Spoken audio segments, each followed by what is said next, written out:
Please welcome David Rubenstein, President of the Economic Club of Washington, D.C. Thank you very much, and welcome to all of our members today. I'd also like to let you know about our special guest today. I'll be having a conversation with Greg Hayes, who's the Chief Executive Officer of Raytheon Technologies Corporation, and I hope we have a very interesting conversation about space, aerospace, and many things that are quite interesting that are now going on at Raytheon Technologies. So let me just give you a brief overview of Raytheon Technologies before we begin this conversation with Greg. Greg is a person who's graduated from Purdue. He has been at the predecessor of Raytheon Technologies, United Technologies, for quite some time, about 21 years. In 2014, he became the CEO of United Technologies, became the chair in 2016.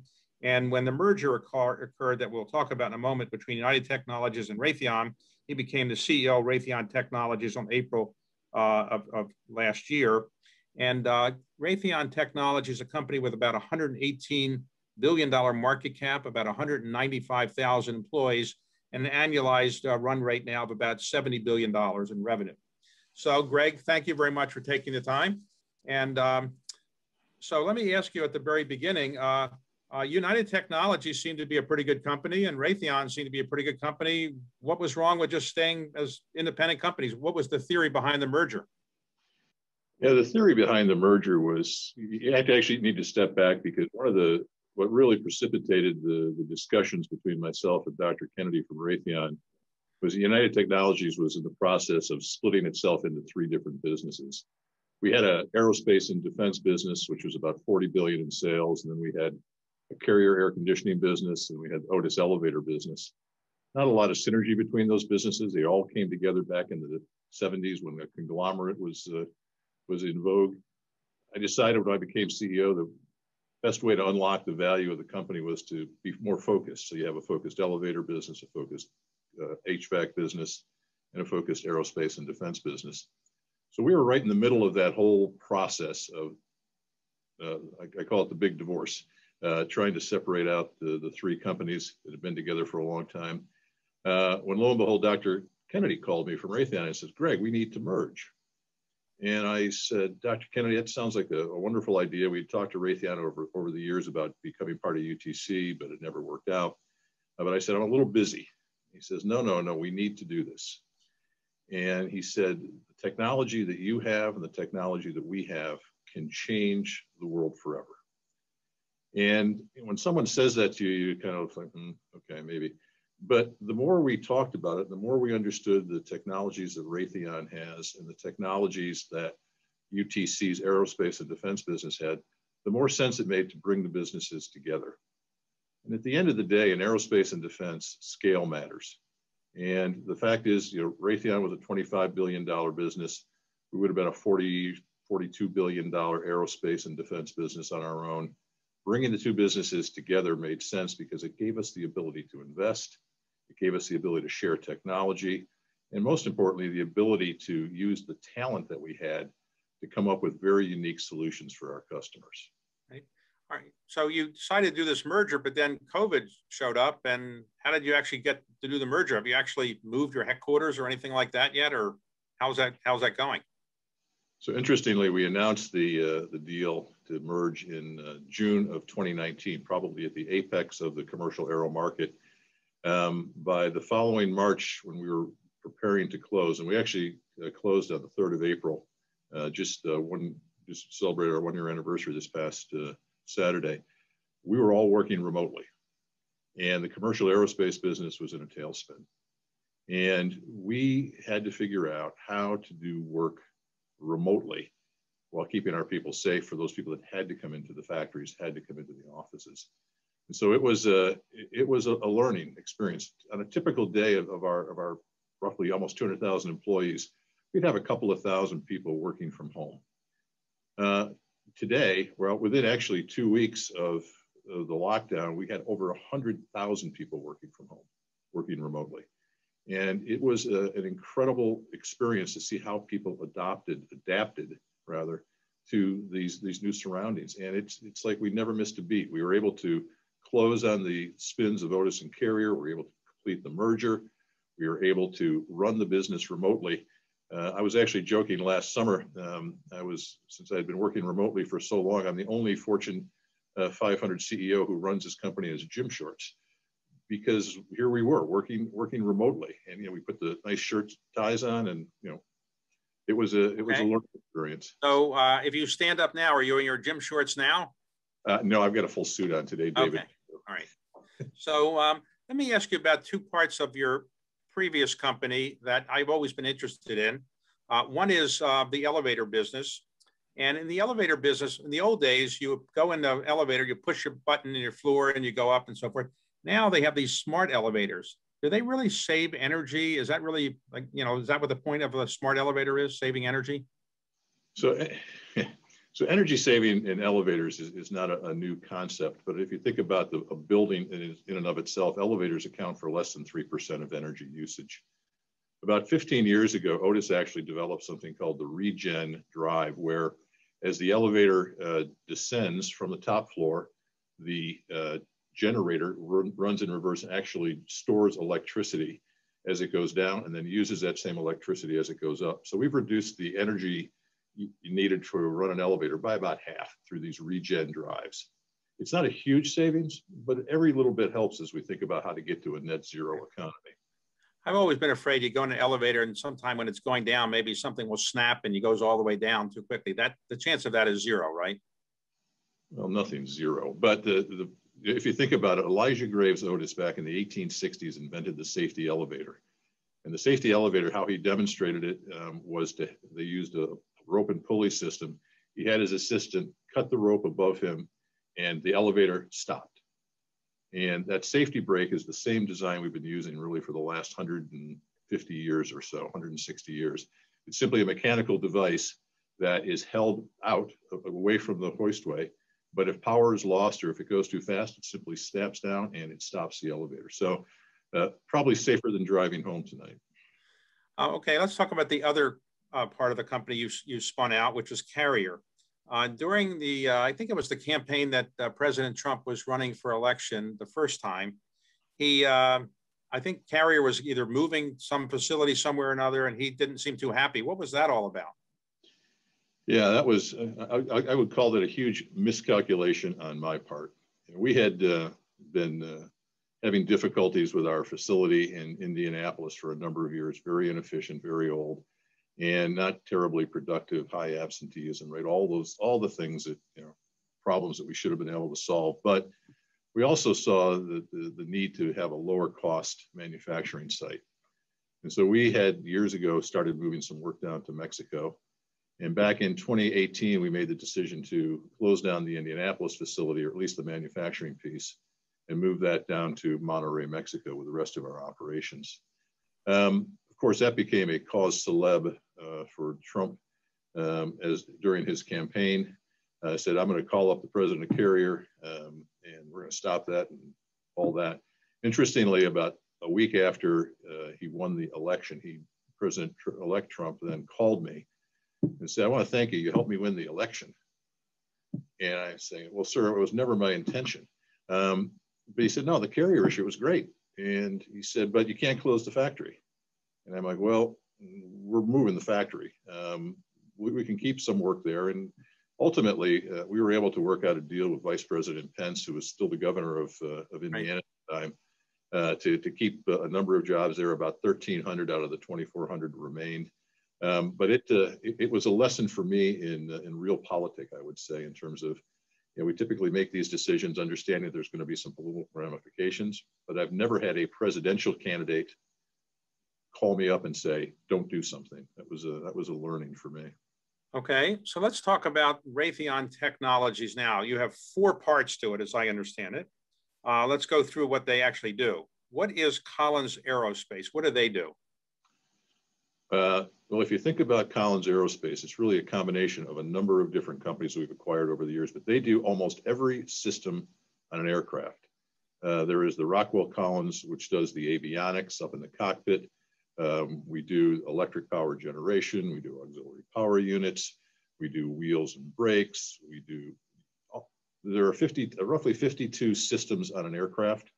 We make 48 of them within Collins. We've got about 600,000 different part numbers.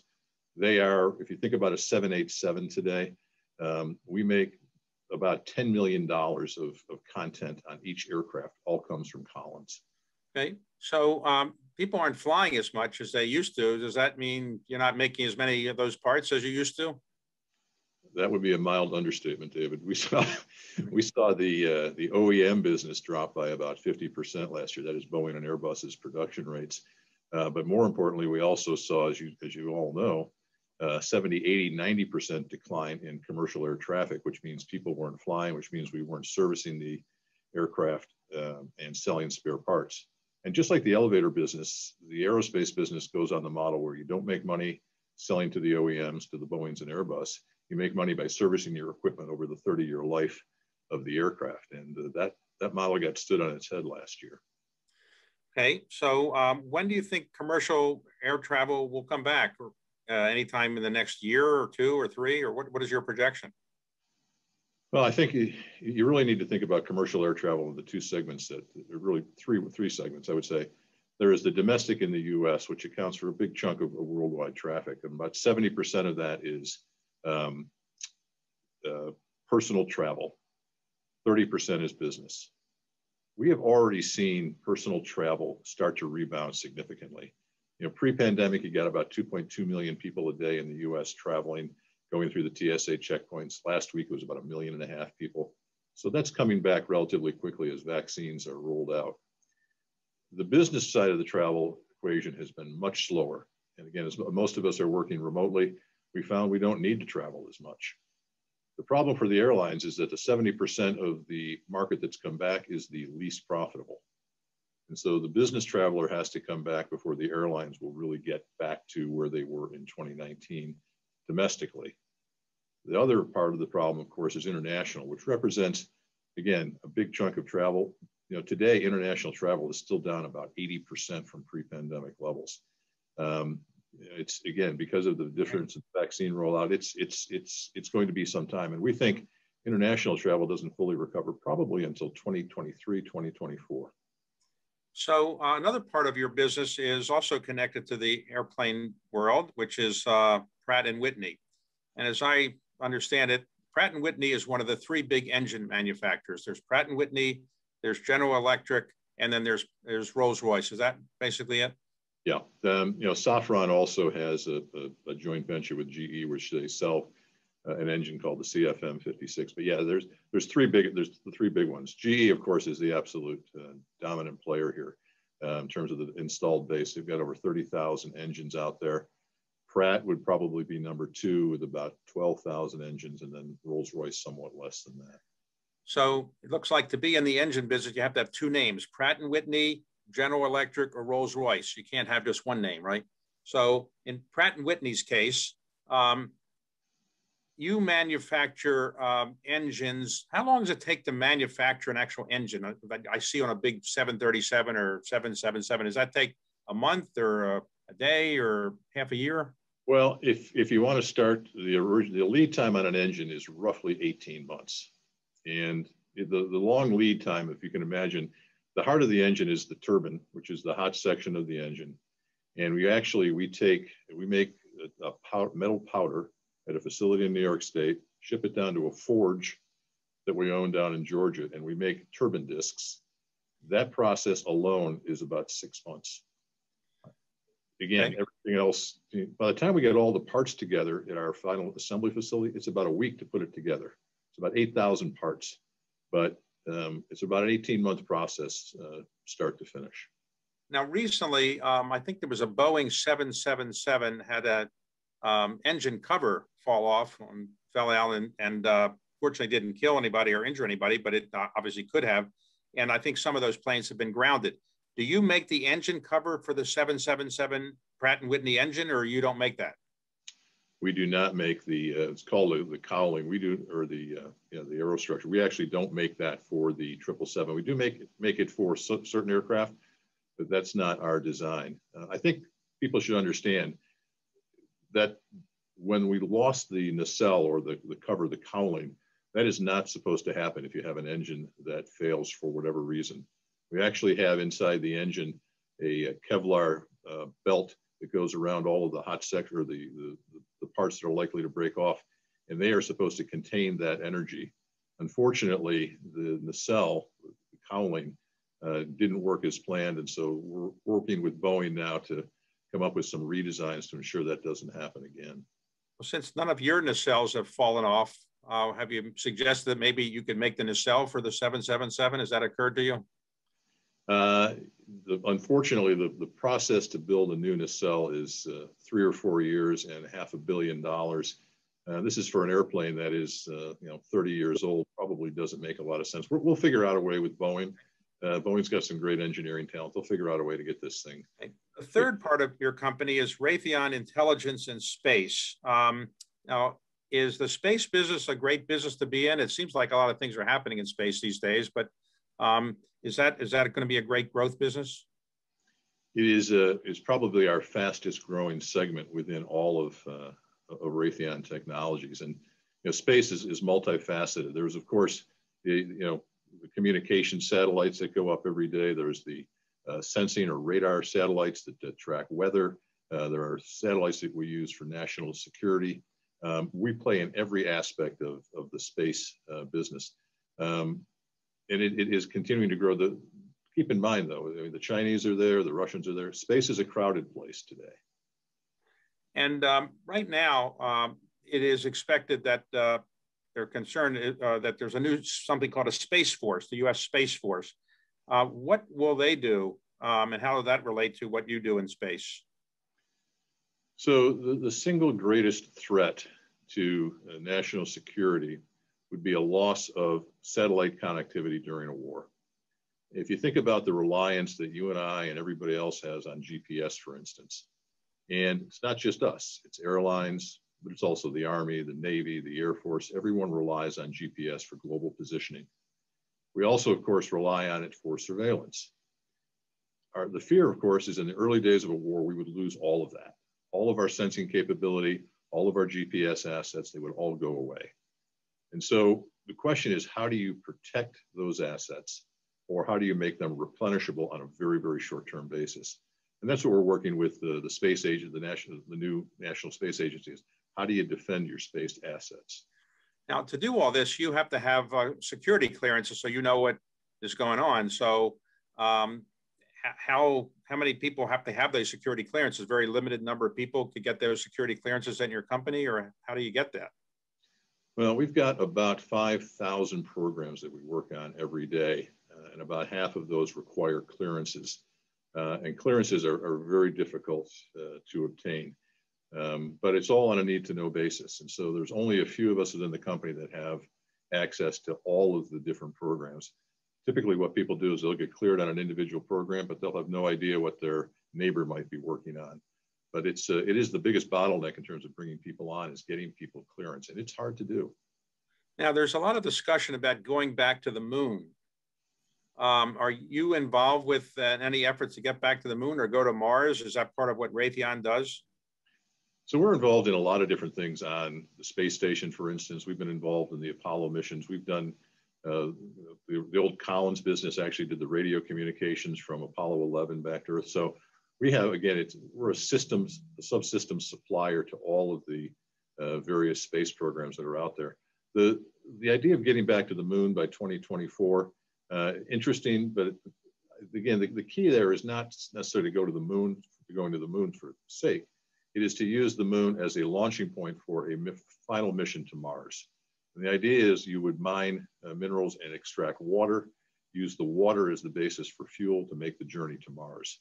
So this is not just a simple science experiment like I would say Apollo 11 and all that was to see, can we do it?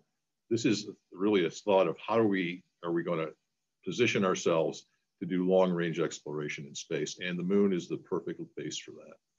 It's often said, I don't know if it's true, maybe you could tell us, that when Apollo 11 and Apollo 13, they went to the moon or tried to go to the moon, the amount of computing power was less than the power that you have in your own cell phone today. Is that really true? Amazingly, yes. It is, even if you think about the space shuttle, which was designed 20 years later, your laptop computer today has more computing power than the first space shuttle had. So, you know, again, space travel will never be perfectly safe, but the technology that we can bring to bear today, I mean, orders of magnitude compared to what we had back in the 60s. Now, people for $50 million, they can go up in the space station or something like that. Is that something that you highly recommend that people spend their $50 million on and going up in the space station for a couple of weeks or whatever it is? Well, I guess there's a few people I can think of I'd like a one-way ticket into space, and I'm willing to pay $50 million for. But for a joyride, it seems like you get more money out of buying a Ferrari. Okay. So the last part of your business, the fourth one, is something called Raytheon Missiles and Defense, which is obviously the part of your defense business. And let me ask you about one of the things that during the, I think the first Kuwait War and maybe later the Iraq invasion war, Israel had Scud missiles shot at it, and they seem to be shot down a lot pretty successfully by the Raytheon, I think it was called the Patriot system. So do you still have that Patriot system, if you can say, and is it better than it was before? It was pretty good then, but is it even better or not? It's certainly become much, much more effective. It's a franchise that's about 35 years old, and we're in the process of actually upgrading it one more time for a product that we just actually delivered to the government last year. And the new capability is phenomenal. The old Patriot system is a great system. What it does is it looks for low altitude threats through a radar array, tracks them, sends the signal to a missile battery, which then intercepts the incoming missile. The problem with the original Patriot system was that it looked out straight across the horizon, but did not have a 360-degree view of the battle space. We have developed something called gallium nitride chips. So you think about silicon chips that are the basis of all computers today. We are now using gallium nitride chips in the latest version of the Patriot.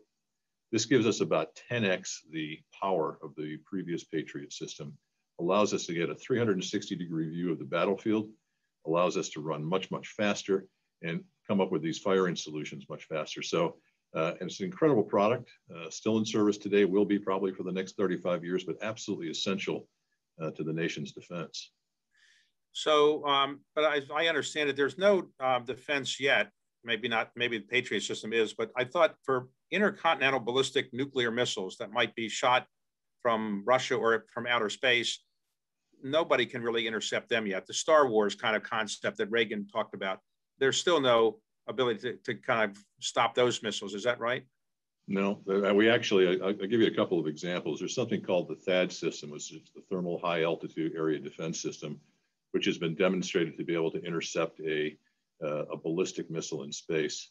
This past December, we're working with the Missile Defense Agency, and we actually demonstrated an intercept of a ICBM in space by a ship-based missile that we built. What was interesting is this dummy ICBM took off from an atoll outside of Australia, was flying towards the west coast of the US. There was a destroyer positioned near Hawaii. There were sensors in space that we were able to use as our system that tracked the launch, identified the trajectory, fed that information down to the ship, fed that information then into our what's called the SM-3 missile system, and actually took off from the ship, intercepted the missile in space, and destroyed it. I was, amazing technology that we can do that today. And that was the first time ever that a ship-based missile intercepted an ICBM coming in from outer space. And again, if you think about the threat from a rogue state like Korea, this gives us unprecedented ability to protect not just the homeland, but our allies as well. But is that that doesn't exist today? In other words, if North Korea sent a nuclear missile, if they could, to California, we can't use that system yet. It's not perfect. Is that right? No, well, it's in existence today. I can't really comment in terms of where and what, but we also have land-based systems that could intercept it today. Okay. Let me ask you about aircraft engines. I forgot to ask you my favorite question. Aircraft's engines are very noisy. And when airplanes are flying over, I can always hear them and so forth. And why can't you have mufflers on these engines the way they do in cars? Cars, they have muffle the engine and so noise. Why can't you do that? So it's, noise has been a continuous issue since the dawn of the jet age. Again, if you think about the basis of a jet engine does, you're combusting fuel, you're compressing air, combusting it with fuel, putting it through a turbine and using that exhaust to create thrust. That's really loud. And if you ever are at a military air show, that is deafeningly loud, like 110 dB. So we actually came up with a solution for our latest version of our commercial engines. We call them the geared turbofan.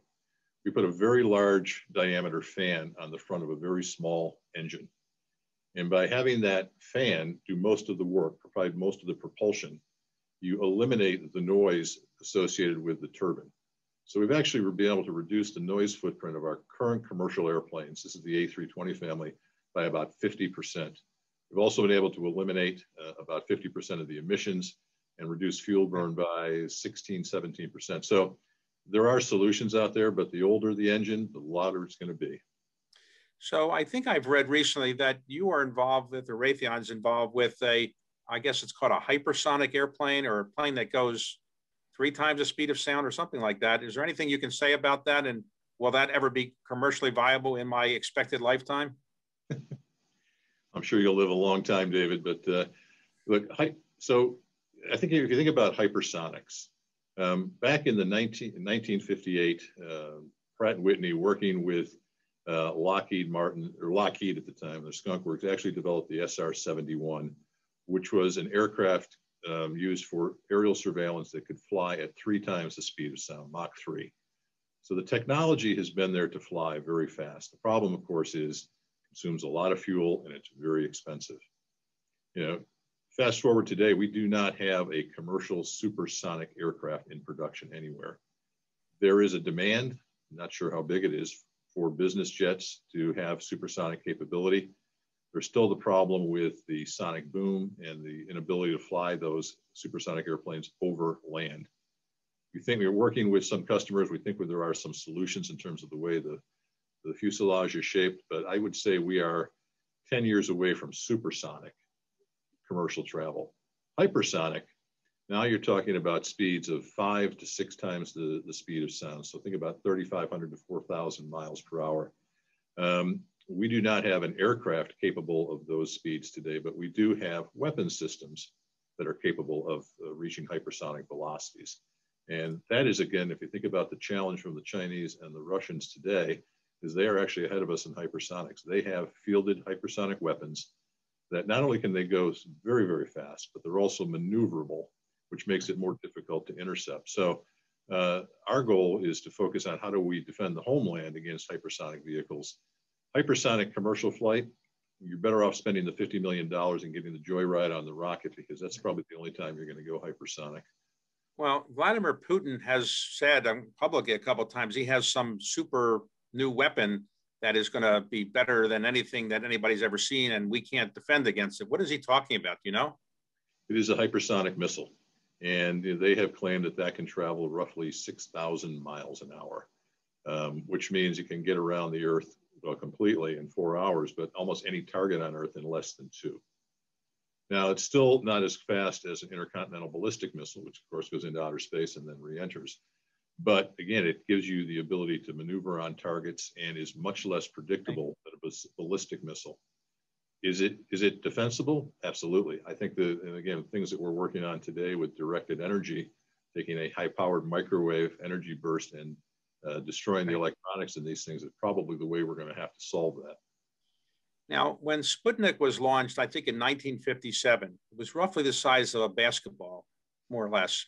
It had a lot of attention and so forth, but it was relatively small. And that was the only thing in outer space in terms of man-made. Now we have all these satellites all the time. Should I be worrying that the sky is going to be filled with too many satellites and that one day they're going to kind of start falling out of the sky and follow me? Or is that a problem? Well, today there are over 6,000 objects that are orbiting the Earth. In fact, we have a contract with NASA where some of our folks down in the DC area actually track 24/7 all of the objects that are in space, the size down to the size of a basketball. This includes anything space junk, anything that's up there. And every day there is something that is decaying enough in orbit that it's coming back into to the Earth's atmosphere. Generally, all of this is small and it all burns up before it hits the Earth. If you were to be so unlucky to get hit by a piece of space junk, I think you'd probably have better odds of winning Powerball. Okay. So let me ask you this. Under President Trump, the defense budget seemed to have go up a fair bit. He seemed to like to increase it, and Congress went along with it. And the Pentagon was happy to accommodate everybody's interest in increasing the budget. Now, President Biden, is he likely to increase the defense budget that much? And so if you're an aerospace defense company, are you likely to be able to grow as much as you did under Trump? Yeah, David, I've been asked that question a lot, and I think the key towards where the defense dollars goes is really tied to something called the National Defense Strategy. That is, where are we going to allocate our precious resources in terms of technology, R&D, and procurement? We have tried to align our business such that we are well positioned within the National Defense Strategy. So the key, of course, is some programs will not survive. I don't think the Biden administration will be increasing defense spending, nor do I think they will decrease defense spending, because the threat from China is real. And we have to maintain peer capability with the Chinese. But that also means that we're going to have to invest in new technologies to meet the Chinese and their technological advances. And we're going to have to sacrifice some other programs. General Mattis, I'm sure you know Mattis, when he was Sec Defense, he called us all, the defense contractors, in, and he said, quit selling me things that I can't defend. He said, right now, we can't defend many of our assets that are out there. They're obsolete because of new technologies. And he said, you need to come up with new solutions to fight the next war, not what we won the last war with. The problem with that statement, of course, is we all make our money selling equipment that won the last war. And so the defense industry itself has to rethink, I think, how procurement works and how we're going to work with the Department of Defense to reallocate dollars from older technology to newer technology that we can defend and can be successful against the Chinese. So some people would say we only have a limited number of aerospace defense companies: Lockheed Martin, Northrop Grumman, General Dynamics, Boeing, and Raytheon Technologies, I guess, would be the main ones. Is that enough to really ensure competitive prices for the government? And do you think that further consolidation is going to occur? We've had enough consolidation. I think we probably won't see more consolidation. I think, again, there is competition. Every system that we bid for the Department of Defense or anything in the government, there is competition, be it from Boeing, be it from Lockheed, be it from Northrop GD. L3 Harris is also out there. There is robust competition. And again, it's competition because the dollars are limited. We know what the defense budget is, and we're all going after that, trying to make sure that we get an opportunity to provide that next generation solution. So let me ask you about a question you no doubt get asked many times.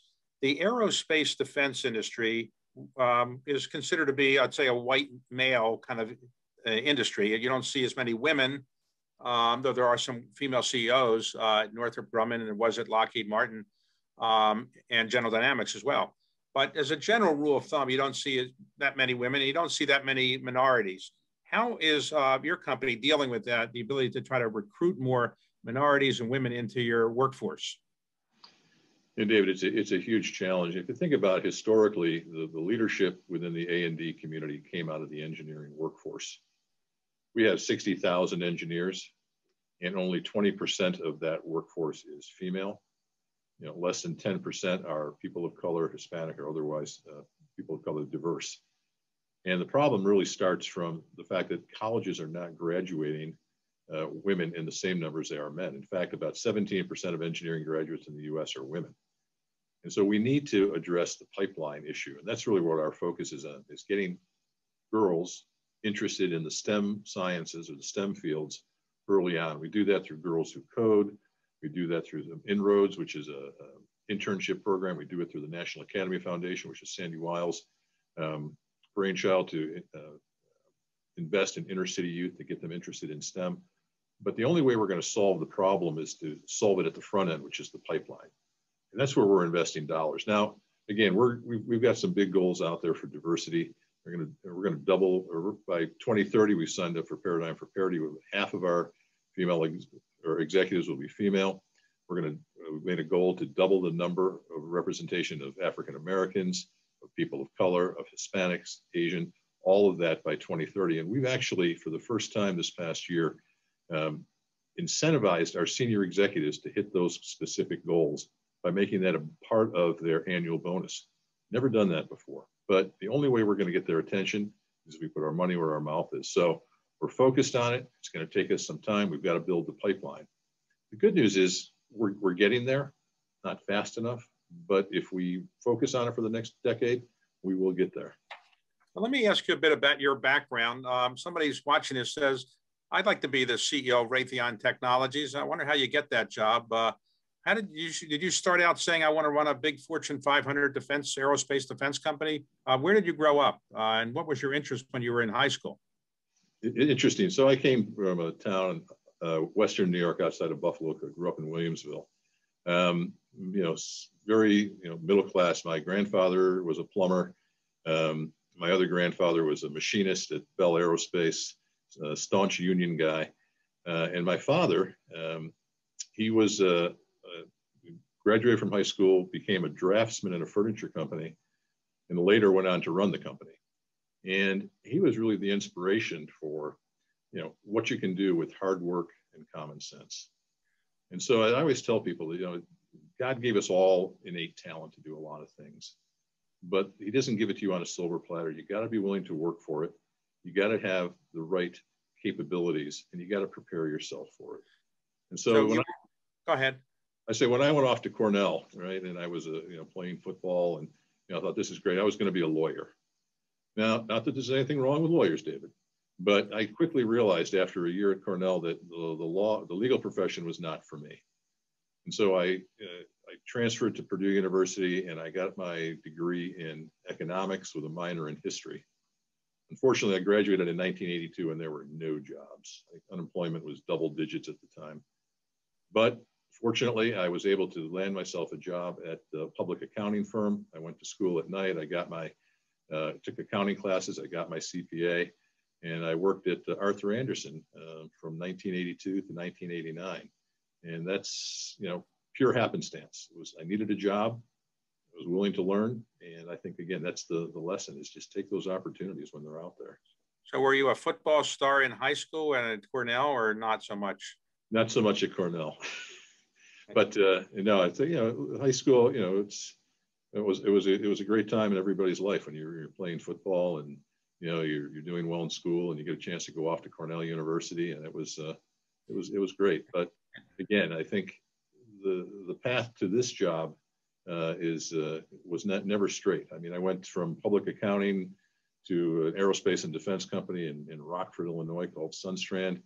Moved to San Diego. We moved to Michigan City, Indiana. We moved to Rockford again, and then finally to Hartford. And again, I've had a number of different jobs, a number of different locations, and it's really just luck at the end of the day that puts you in a position to take this big job. So when you're running a big company like this, you must have some time for rest and relaxation. What are you, a hunter, a fisherman, a golfer, a tennis player, or do you have any outside interests that you can mention?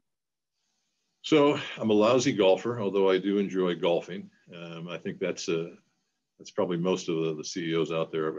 None of us have time to really perfect our game, which is the frustrating part about it. Other than that, though, I've got three grandchildren that we like to spend some time with. And my wife actually took up the game of golf about 3 years ago. And so she and I get out and play 9 holes just about every week when we're. And who has a lower handicap? Well, it used to be me by a long way. And she's recently taken to the game to the point where she is almost the same score as I am for 9 holes. So it's a little humbling. So when do you expect that you will be back to the world of business the way we used to know it? Will you ever go back and travel as much as you used to and do the things, or do you think you're going to change the way you run the company? Yeah, I suspect I will be traveling a lot more than I did last year, probably never as much as I used to do. And I think fundamentally the office has changed. As I said, we brought these companies together a year ago. We have never had a board meeting in person. I've never had a staff meeting in person. Everything's been virtual. And we have 32 million square feet of office space out there. I think, we'll eliminate 25% of that in the next couple of years. And people will have a hybrid working environment. They'll be in the office a day or two a week, but they'll be working remotely. And the efficiency of that is phenomenal. No commute, right? Just the ability to focus on work and get things done. Most people, I think, enjoy the remote work-life balance. It's not perfect, but I think it is the wave of the future, and it will change how we all do business. I was on a call yesterday morning, or a Zoom meeting yesterday morning, with the head of the Economic Development Board of Singapore, Dr. Bay. And 2 years ago, I would have gotten on a plane for 20 hours and flown to Singapore for that meeting. Yesterday, we were able to do that meeting from my home. He was in his home, and we accomplished just as much over Zoom as we would have done in person. So everybody who rises up becomes a CEO, I guess, probably had a mentor and also had some observations of what the leadership traits are that enables one to get to the top. So did you have a mentor that helped you get to the top? And if somebody is watching and says, I want to be the next CEO of something like Raytheon Technologies, what would you recommend as a leadership quality they kind of perfect? So I would tell you, I have had a number of mentors over my career, whether it was in public accounting or when I first went to Sunstrand, when I came to UTC, and when Sunstrand was bought back in 1999. And I have been very fortunate to have people, with great leadership qualities. Steve Page was the CFO of UTC, who took me under his wing when I came to UTC. George David, later in my career, George was the former CEO. And again, I think each one of them had some different lessons. George had 17 keys to the kingdom, he used to call them. My favorite one was, don't let your ambition exceed your energy. Steve Page, I think, more nuanced, and he said, look, you need to treat everybody the way you expect to be treated. He said, but you have to be a great communicator, you have to have empathy, and you have to act with integrity even when nobody's looking. And you got to act with a sense of purpose. So there's no one particular quality that sets a great leader apart, but it's the amalgamation of all of those things together and having an authentic leadership style and being honest with people. Tough to do, but I think people appreciate the fact that if their leader will tell them the truth, no matter what it is, it goes a long way to establishing the right kind of team dynamic. What do you think the business community, CEO community's observation is or interest is in what's going on in Washington? For example, the infrastructure bill that President Biden has proposes an increase in the corporate tax rate. Nobody loves to have higher taxes, I suppose. Maybe Warren Buffett does, but most people don't. So do you think that the corporate community will basically stay out of that, or they'll lobby for some lower rate than he's proposed? Or what do you think the corporate CEO community, to the extent that it has a one voice, might say? So David, I'm actually the chairman of the Business Roundtable Tax and Fiscal Policy Commission. And we have a lot of interest from the BRT members to try and deal with this proposed corporate tax increase. If you think about taking the rate from 21 to 28%, that's a 33% increase in corporate taxes. Just as importantly, taking the international rate from 10.5% to 21% also puts our companies at a competitive disadvantage vis-a-vis our foreign competitors. In my mind, it's a pretty simple discussion. If you want U.S. companies to invest in technology and innovation, you have to have the incentives to do that here in the United States. Now, nobody expected a 21% rate out of the last tax act. I think we were all expecting the kind of low 22, 23, 24%. But what was amazing is it has driven cash back into the U.S. It has driven investment. I spend about $5 billion a year, Raytheon Technologies, on capital and R&D that I self-fund, $5 billion a year. If the tax act that Biden has proposed were to pass, it's going to cost us about $1 billion a year in cash taxes.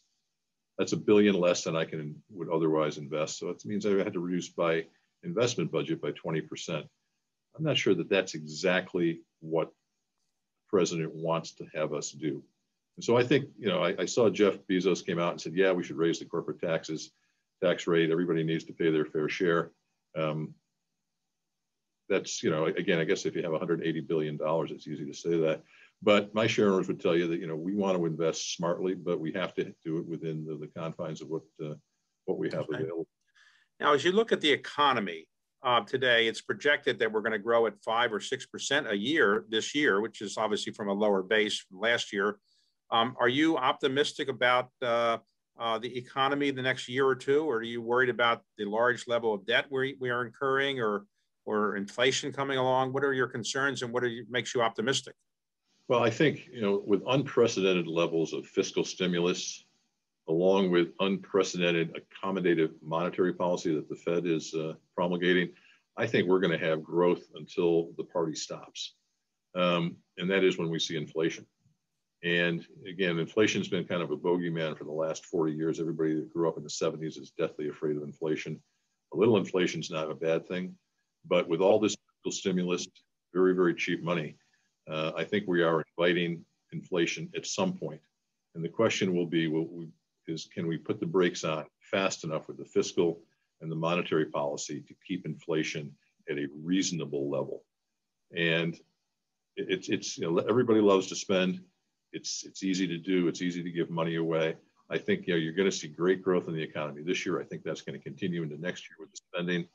And the question will be, when does it stop? And remember, Chuck Prince during the financial crisis, and his comment about, hey, you got to keep dancing until the music stops and hope you have a chair. Well, let's hope we don't get into that situation again, and that we can have enough common sense to slow things down before it gets out of hand. So let's suppose the President of the United States called you and said, you're a great American, you're running a very good company. Why don't you come in and serve my administration? Do you have any interest in ever going in the government or being a cabinet officer or anything like that? David, I don't think I'm a very good politician, because I tend to say exactly what's on my mind. And I'm not sure that is conducive to a long life in the political arena. I would, of course, I think any of us business executives that was asked to serve would seriously consider it. But again, I think knowing your own limitations is also important in that regard. But, so if somebody is watching this and they say, I'd like to, invest in the aerospace defense industry, this seems like a good company. Do you think your prospects are pretty good, and the aerospace defense industry's prospects are pretty good for the next couple of years for all the reasons you've discussed and things or would you say we should be more wary about the future for this industry? No, actually, well, look, if you were asking me this question a year ago when nobody was flying and there was no vaccine in sight, I would say we're in a tough spot. Today, with the vaccine rollout as successful as it's been here in the U.S. and what's going on internationally, commercial aerospace is going to recover over the next couple of years.